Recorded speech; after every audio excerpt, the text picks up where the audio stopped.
Salut tout le monde, comment ça va? Aujourd'hui, on va se faire le petit récap du jour 2 de CCNP. Donc aujourd'hui, il y avait maths et français. Je mettrai le sujet de français en description, le sujet de maths aussi. Et ouais, on va commencer, hein. Donc je vais commencer par revoir le sujet de maths. Donc c'était encore une fois genre raisonnable niveau difficulté. Il y avait 25 questions.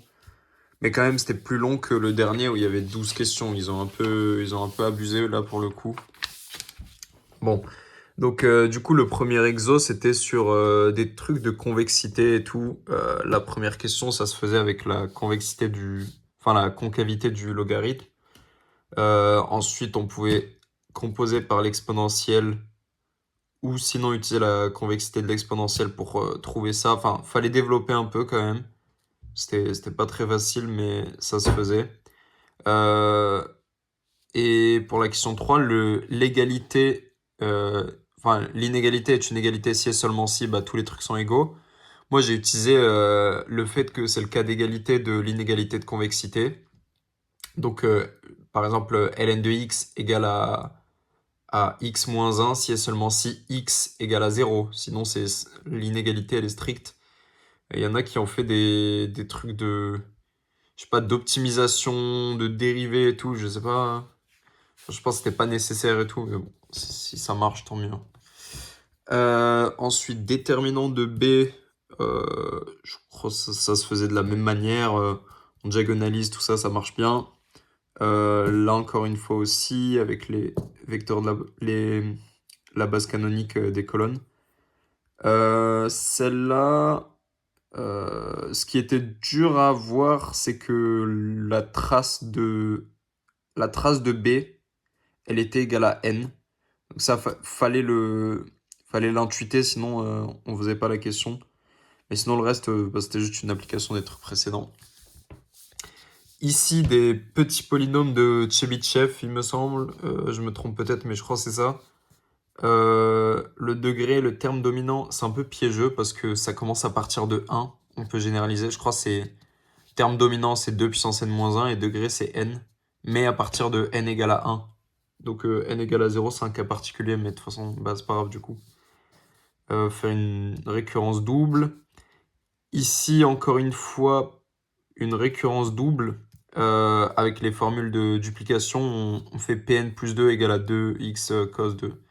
Bref, ça moins ça. Et ensuite, en faisant la différence avec cos de n plus 2 θ, on tombe bien sur 0 et du coup, on peut en conclure que on a le truc au rang n plus 2. Donc l'intégrale, si on enlève le numérateur, c'est la dérivée de arcsinus. Donc par calcul direct, on a que ça converge. Et vu que c'est un grand taux, vu que les polynômes sont continus, c'est bien produit scalaire. Je suis peut-être allé un peu loin. Enfin, pour la définition, je me suis un peu cassé la tête. Mais bon, en vrai, ça marche, mais juste, je me suis pris la tête. Ça, il me semble que c'était pi sur 2 fois delta n plus m 0 plus delta n moins m 0. Donc, c'est égal à pi si n égale à m égale à 0. Et sinon, c'est égal à 0 si n n'est pas égal à m. Et sinon, c'est égal à pi sur 2 si n égale à m, mais qui sont les deux plus grands que 0. Voilà. Du coup, on en déduisait une base orthonormée. En fait, les polynômes de Chebyshev, on les met dans ce produit scalaire, on fait un changement de variable t égale à cos θ. On tombait sur cette intégrale, peut-être à une constante près, mais je pense que c'était cette intégrale. Et il y avait juste le premier vecteur, fallait le diviser par 2 ou pas, et les autres vecteurs, fallait justement les diviser par 2 ou pas. Enfin, il y avait un facteur racine de pi ou racine de pi sur 2. Ensuite, des matrices aléatoires. On pose y le rang de m. Moi, je me suis trompé, j'ai fait celle-là d'abord. Mais du coup, bref, après, je suis passé à celle-là. Celle-là, c'était une binomiale. Ouais, c'était une binomiale de paramètres euh, NP. Ici, c'était ce qu'ils ont dit. On a cette relation. Et du coup, on en déduit ça. La probabilité, je me rappelle plus du tout. Mais ça se faisait. En gros, c'était un projecteur si et seulement si trace de m égale à 0 ou. Non, trace de m égale à 1 ou m égale à 0. Et il fallait pas oublier le cas où m égale à 0 parce que la matrice nulle, c'est un projecteur sur l'espace vectoriel réduit au singleton 0. Ensuite, là, il y avait. euh, Ouais, ok. Là, c'était dans le cas où c'était une loi Poisson. En fait, il fallait pas chercher à calculer la loi de x au carré quand les x sont des lois de Poisson. Par contre, on pouvait décrire l'événement et faire une union disjointe finie et on calcule la somme, ça se faisait bien. J'ai refait le calcul il y a 2 secondes là et il me semble que c'est ça. Je me trompe peut-être, mais E de moins lambda n fois 1 plus n lambda. Ouais, c'est ça. Euh, Ensuite, le rang d'une matrice d'ordre 3. Ah oui, bah attendez, je vais vous la dessiner là maintenant. J'ai fait une matrice complexe. Je sais pas si c'était ce qui était attendu. Donc J, racine troisième de l'unité, 1J, J carré, J au carré, 1, et J au carré, 1, J. Il me semble que ça marchait bien parce que la trace, c'était la somme. Elle a une trace égale à 0. Trace égale à 0. Elle est, elle est de rang 1. De rang 1. Donc la dimension du Ker, je vais écrire Ker égale à 2. C'est brutal, mais voilà. Donc il a une dimension du Ker égale à 2. Or, elle ne peut pas être diagonalisable, sinon il y aurait une autre valeur propre. Et on prendrait la trace, et la trace, elle serait égale à lambda, sauf que lambda égale à 0, donc voilà. Donc je sais pas s'ils attendaient une matrice complexe, mais j'ai donné ça. Je sais pas si vous avez trouvé un truc réel. Donc ça, c'était des trucs de...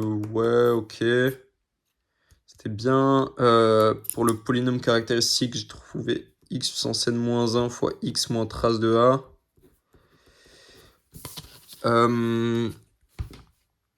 Diagonalisable si et seulement si. Ben, le polynôme minimal. Ah, le polynôme minimal, il me semble que j'ai fait une petite connerie. Genre, j'ai fait une disjonction de k, mais dans une des disjonctions de k, je me suis trompé. Et il me semble que c'était pi égale à x fois x moins trace de a. Et du coup, c'était scindé à racine simple si et seulement si trace de a non nulle. Mais moi, j'ai fait un truc genre x carré si trace de a non nulle. Et genre x moins trace de a si trace de a. Enfin, si trace de a égale à. Et non nulle, pardon. Bref, je suis fatigué, je dis n'importe quoi.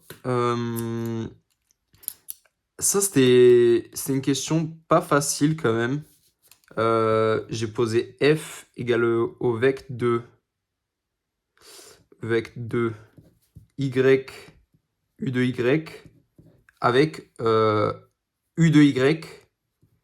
u de y qui appartient à cet ensemble non nul. Non nul. Et du coup, y est non nul, u de y est également non nul, parce que je l'ai pris non nul. Et par contre, u de y est nul. Donc f, c'est un sous-espace qui est stable par u. Donc, ouais, ça se voit. Après, j'ai pris genre, j'ai dit que Rn égale à f plus f orthogonal. Et j'ai fait le théorème de la base adaptée. Bah, du coup, j'arrivais à justifier que ici c'était des zéros, ici aussi c'était des zéros. Par contre, ici, je crois que j'ai pas réussi et tout. J'ai un pote qui m'avait dit, il a utilisé le théorème de la base adaptée sur, en gros, il a complété avec des vecteurs du Caire, enfin une base du Caire et tout, et il me semble que ça c'était mieux. Donc voilà, là il y a un petit bémol sur cette question. D'ailleurs, c'est pour ça que j'avais mis un petit genre truc en mode moyen. C'est juste parce que ce bloc, j'avais pas bien justifié que c'était nul. Question 24. Ça se faisait mieux. Ça se faisait mieux en utilisant les définitions et tout.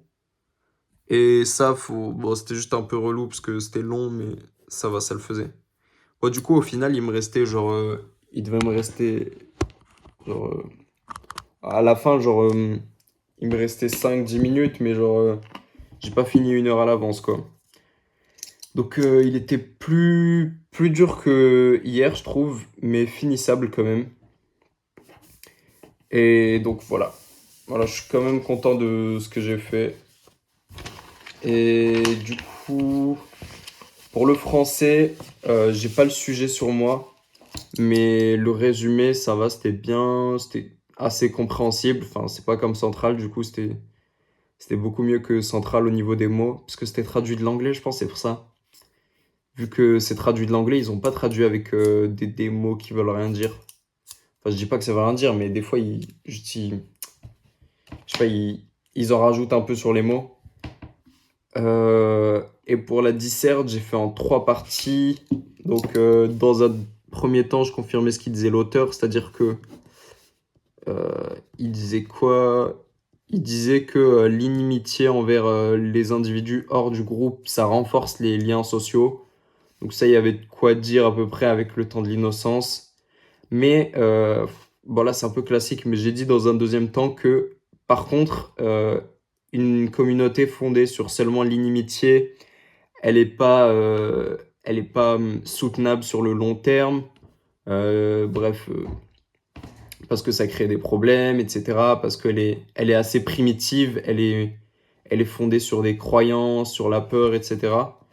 Et donc, dans un troisième temps, j'ai dit bah, les valeurs qui font une communauté qui est durable et qui non seulement permettent des liens forts et durables sur le long terme. Donc là, j'ai dit, bon, en vrai, même moi, j'y crois pas, mais genre la liberté d'expression et quoi d'autre? Hmm, euh, je vais dire un autre truc. Oh, je me rappelle plus. Bref. Bah, en vrai, voilà, je suis pas convaincu, mais je pense que ça fait une bonne disserte en vrai. J'ai fait trois parties, deux sous-parties à chaque fois. Pour la petite conclusion, je vais juste récapituler les étapes et après c'est bon, hein. Voilà. Du coup, c'est tout pour cette journée. Demain, il y a informatique et anglais. Ça va le faire, normalement. Euh, Bah, du coup, on se dit à demain. Allez, ciao.